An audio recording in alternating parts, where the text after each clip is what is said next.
സംസ്ഥാനത്തെ സ്ത്രീകളെ സംബന്ധിച്ചിടത്തോളം വളരെ സന്തോഷമുള്ള ഒരു പ്രവർത്തനത്തിന് തുടക്കമിടുകയാണ്.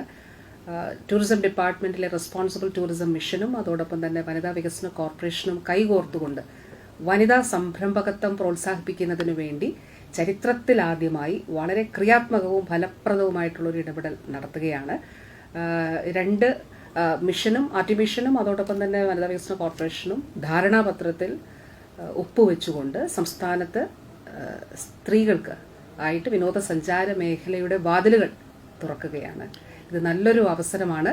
തീർച്ചയായിട്ടും രാജ്യത്ത് തന്നെ ആദ്യമായിട്ടാണ് ഇത്തരത്തിലുള്ള ഒരു പ്രോജക്റ്റ് നടപ്പിലാക്കുന്നത്. ഷീ ടൂറിസം പൊതുവെ ലോകശ്രദ്ധ പിടിച്ചുപറ്റി. കേരളത്തിലെ ടൂറിസം വകുപ്പിന്റെ കീഴിൽ സ്ത്രീ സൗഹാർദ്ദ ടൂറിസം വലിയ നിലയിൽ ശ്രദ്ധ പിടിച്ചുപറ്റി. അതിൽ എടുത്തു പറയേണ്ടതാണ് ഒട്ടേറെ അംഗീകാരങ്ങൾ നേടിയ ഉത്തരവാദിത്ത ടൂറിസം മിഷന്റെ ഷീ ടൂറിസവുമായി ബന്ധപ്പെട്ടുള്ള കാര്യങ്ങൾ. ഇവിടെ ബഹുമാനിയായ മന്ത്രി വളരെ പോസിറ്റീവായ നിലപാട് സ്വീകരിച്ചുകൊണ്ട് വനിതാ വികസന കോർപ്പറേഷനും ഉത്തരവാദിത്ത ടൂറിസം മിഷനും കൂടി കൈകോർത്തുകൊണ്ടുള്ള ഈ പദ്ധതി എല്ലാ നിലയിലും ഇന്ത്യയിലെ മറ്റേതു സംസ്ഥാനത്തിനും മാതൃകയാക്കാവുന്ന ഒരു പദ്ധതിയായി മാറിക്കഴിഞ്ഞു.